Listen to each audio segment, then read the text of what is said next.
warahmatullahi wabarakatuh. Seatas nama Nurhalisa dari SMA Negeri 9 Maros akan membacakan puisi yang berjudul Sajak Seonggok Jagung, karya W.S. Rendra. Seonggok jagung di kamar, dan seorang pemuda yang kurang sekolahan memandang jagung itu. Sang pemuda melihat ladang, ia melihat petani, ia melihat panen. Dan suatu hari subuh, para wanita dengan gendongan pergi ke pasar.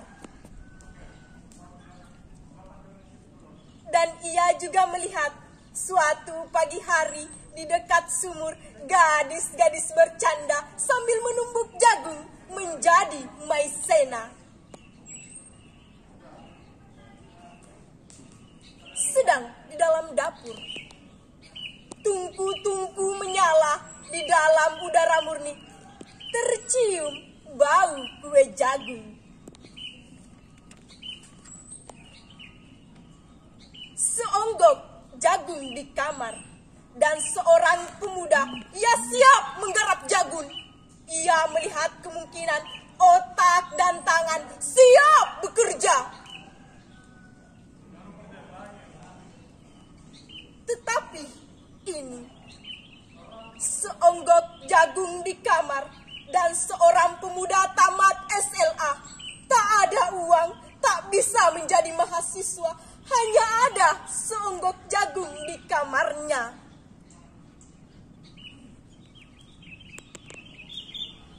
Ia memandang jagung itu, dan ia melihat dirinya terluntah-luntah. Ia melihat dirinya ditendang dari diskotik.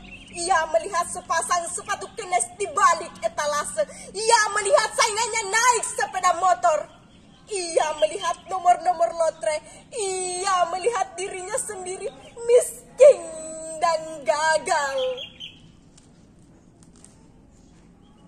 Seonggok jagung di kamar tidak menyangkut pada akal, tidak akan menolongnya.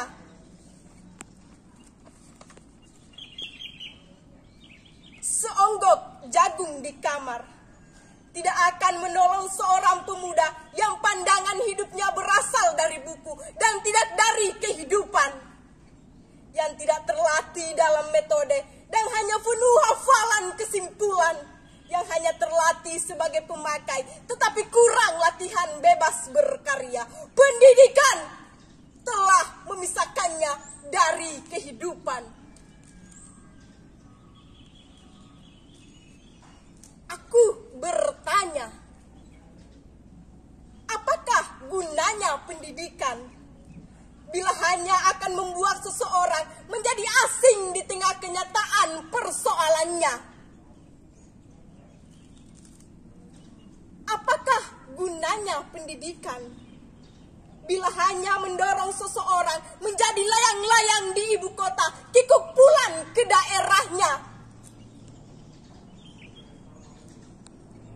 Apakah gunanya seseorang belajar filsafat, sastra, teknologi, ilmu kedokteran, atau apa saja bila pada akhirnya ketika pulang ke daerahnya lalu berkata, di sini aku merasa asing dan sepi.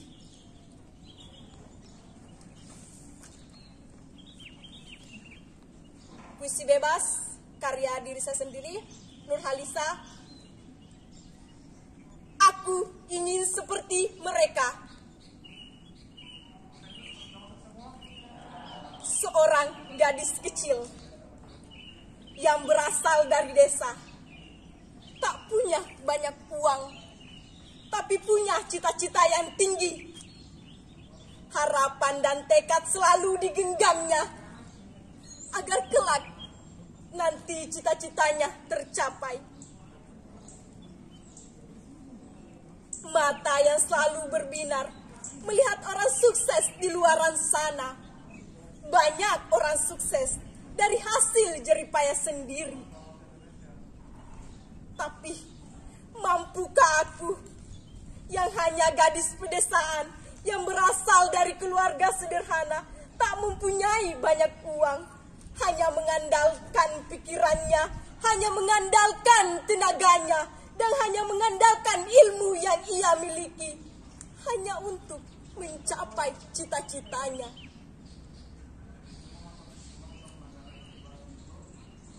Tetes keringat yang membasahi tubuhnya, rasa lelah yang ia rasakan, otak yang tak berhenti untuk berpikir, menandakan gadis ini tengah berjuang. Langit yang gelap dihiasi bintang dan rembulan, seakan memberikan ketenangan di atas sana. Gadis yang berada di balik jendela termenung dan seakan berpikir, sanggupkah aku melewatinya? Tapi dalam hati kecilnya selalu berkata, kelak nanti